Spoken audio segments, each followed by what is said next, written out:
আমাদের বাড়ির সামনে একটা চায়ের দোকান ছিল। সেখানে আমরা কাজের পর চা খেতে যেতাম। একদিন চা খেতে গিয়ে দেখি ওখানে একজন বয়স্ক মহিলা বসে আছেন।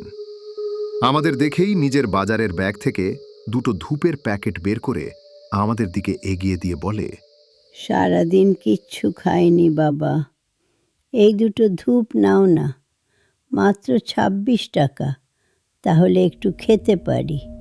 আমার স্ত্রী রিয়া প্রথমে না বললেও আমার একটু খারাপই লাগে।